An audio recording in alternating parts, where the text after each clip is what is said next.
If you're a true crime enthusiast, then you need to hear this.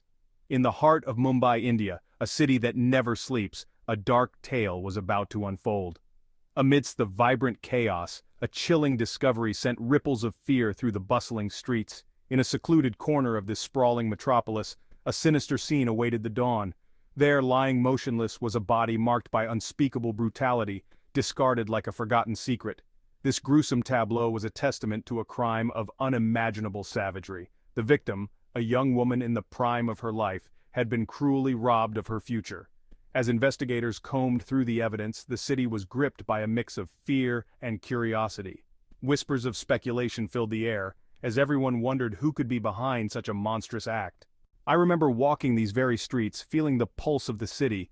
It's hard to imagine such darkness lurking in a place so full of life.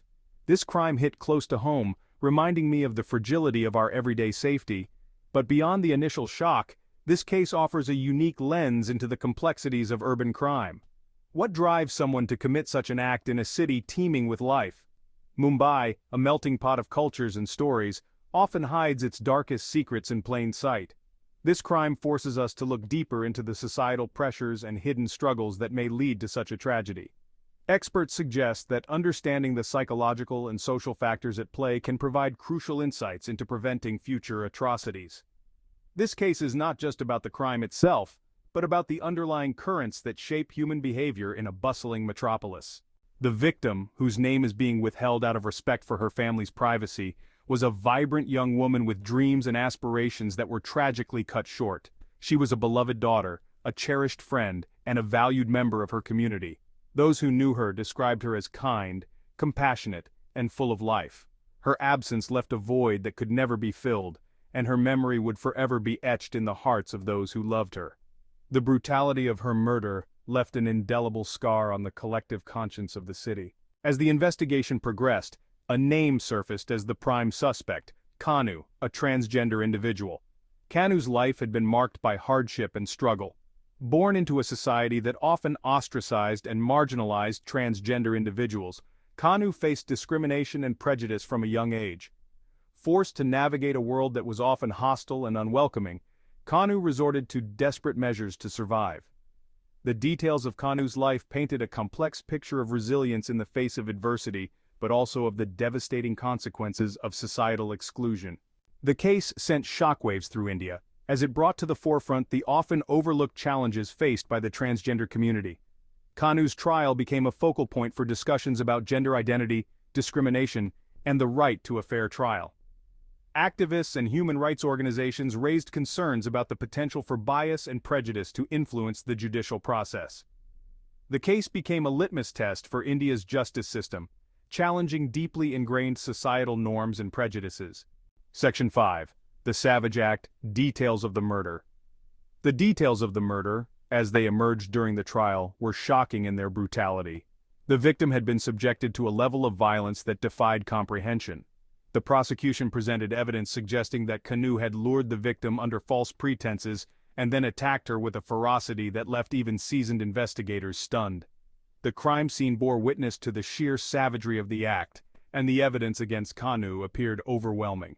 The brutality of the crime shocked even the most hardened observers. Section 6. Barbaric and Inhuman, the Court's Verdict.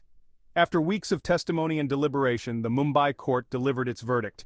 Kannu was found guilty of murder and sentenced to death. The presiding judge, in a scathing indictment of the crime, described it as barbaric and inhuman, a crime that shook the very conscience of society. The court's verdict sent a clear message that such acts of violence would not be tolerated, regardless of the perpetrator's background or circumstances. The judge's words resonated throughout the courtroom, leaving no doubt about the gravity of the crime. Section 7. Understanding Rarest of the Rare Cases. The Kannu case was classified as one of the rarest of the rare, a designation reserved for crimes that are particularly heinous and shocking to the collective conscience of society. These cases often involve brutal acts of violence, premeditated murder, or crimes that display a complete disregard for human life.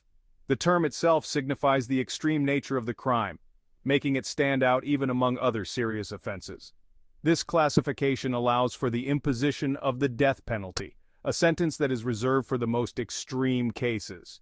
The judiciary uses this designation to ensure that only the most deserving cases receive the ultimate punishment.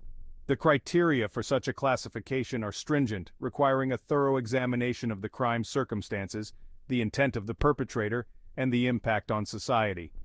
The rarest of the rare doctrine has been the subject of much debate and controversy in India, with proponents arguing that it is a necessary deterrent for the most serious crimes, while opponents contend that it is cruel and unusual punishment. Supporters believe that the fear of the death penalty can prevent potential criminals from committing heinous acts. On the other hand, critics argue that it does not effectively deter crime and that the risk of wrongful execution is too high. The debate over capital punishment in India is likely to continue for many years to come. As society evolves, so do its views on justice and punishment. The ongoing discussions reflect the complexities of balancing justice, deterrence, and human rights. While some see the death penalty as a necessary tool for justice, others view it as an outdated and inhumane practice. The future of the rarest of the rare doctrine will depend on these evolving perspectives and the legal and moral frameworks that guide them. Section 8. Legal Ramifications and the Pursuit of Justice. The Kannu case had far-reaching legal ramifications, prompting calls for reforms in the criminal justice system to address issues of bias and discrimination. Activists argued that the case highlighted the need for greater sensitivity and understanding towards marginalized communities, including transgender individuals.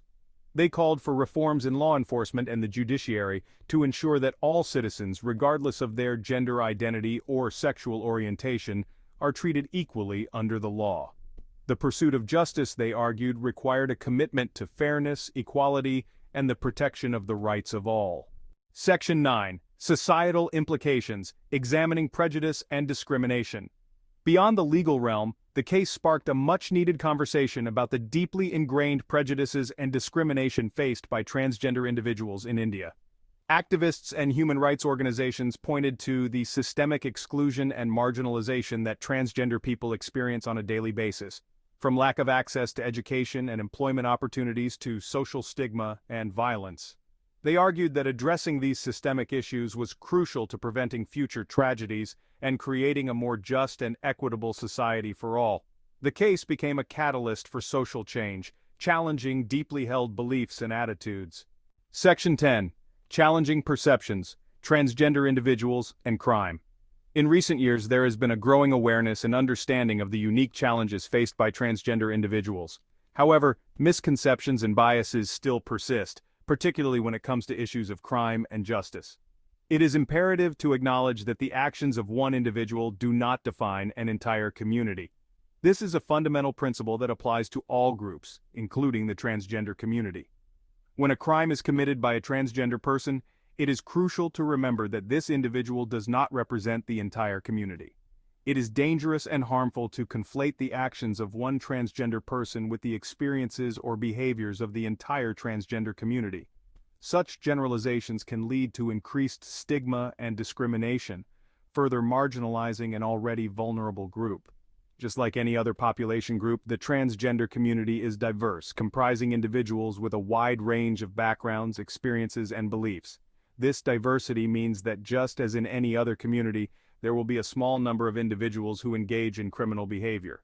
However, this should not overshadow the positive contributions and achievements of the majority. To paint an entire community with a broad brush based on the actions of one person is not only inaccurate but also perpetuates harmful stereotypes and prejudices. These stereotypes can have real-world consequences, affecting everything from employment opportunities to personal safety. It is essential to approach discussions about crime and justice with nuance and sensitivity, recognizing that individuals should be judged based on their actions, not on their gender identity or any other protected characteristic. By fostering a more informed and compassionate perspective, we can work towards a justice system that is truly fair and equitable for all. Section 11. Conclusion: A call for empathy and understanding.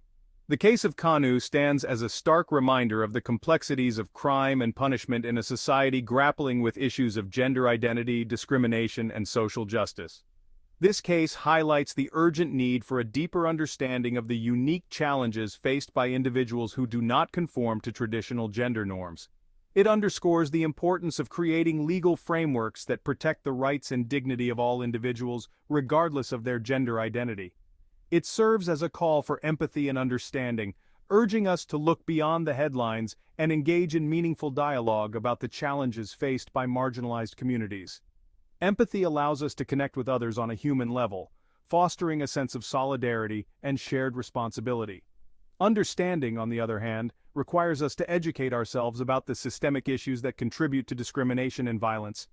By addressing the root causes of violence and discrimination, we can create a more just and compassionate society for all.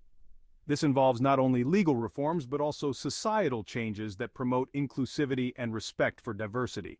It means challenging our own biases and prejudices and advocating for policies that support the well-being of marginalized groups. The pursuit of justice requires a commitment to equality, fairness, and the recognition of the inherent dignity of every human being. It is a continuous journey that demands vigilance, courage, and a willingness to stand up for what is right. Only by working together can we build a future where everyone is treated with the respect and compassion they deserve.